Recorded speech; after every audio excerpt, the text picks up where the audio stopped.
როდესაც ვართ მსხვერპლი, ვეცოდებით სხვას და ვიღებთ სიყვარულს. ფსიქოლოგიაში ეს არის ერთ-ერთი კარგი მაგალითი, როდესაც შვილს მოყავს ცოლი. ან თხოვდება გოგო, მოკლედ, როდესაც დედა ან მშობელი, თუნდაც მამა რჩება ცალკე, ხდება ავად, ხშირად. იცით რატომ? იმიტომ რომ ამ მშობელს უჩნდება სურვილი რომ ყურადღება მიაქციონ. და როცა ავად არის ადამიანი, ხომ მას ყურადღებას ვაქცევთ. და ავტომატურად, ესე იგი, სხეული რასაკეთებს, ხდება ავად, იმიტომ რომ დაურეკონ, მოიკითხონ, მიუტანონ რაღაცა და მათთან იყვნენ. მიხვდით? და ბავშვებიც სხვათა შორის ხშირი ავადობა ახასიათებთ ბავშვებს, რომლებსაც აქვთ ყურადღების დეფიციტი.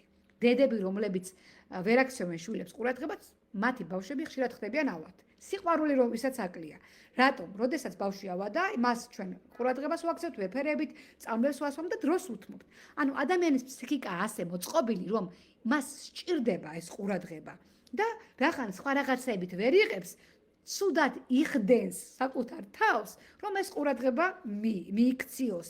ახლა თქვენ თვითონ დაფიქრდით, თითოეულმა თქვენგანმა რამდენჯერ გაგიკეთებიათ რაღაცა იმისთვის, რომ ყურადღება მიგექციათ და სიყვარული მიგეღოთ. აი, თუ ამას თქვენ იპოვით, ძალიან დიდ ნაბიჯს გადადგამთ. სიყვარულის ნაკლებობა არ ნიშნავს იმას, რომ მშობლები უყურადღებო ყავდათ. არა. მშობლები შეიძლება ძალიან დიდ ყურადღებასაც გაქცევდნენ, კიდეც ზრუნავდნენ თქვენზე, კიდეც რა ვიცი 1000 წრეებზე დაყავდით, როცა ბავშვები იყავით, მაგრამ ყველა ბავშვს ჭირდება განსხვავებული მზრუნველობა და განსხვავებული ყურადღება. შეიძლება თქვენ გაკლდათ მხარდაჭერა მშობლის, ან გაკლდათ მათი თანადგომა, ან მათი აღიარება.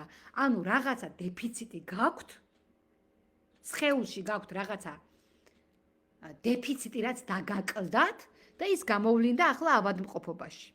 ანუ რაც კი გაქვთ, ყველაფერი არის რაღაცა მიზეზიდან გამომდინარე.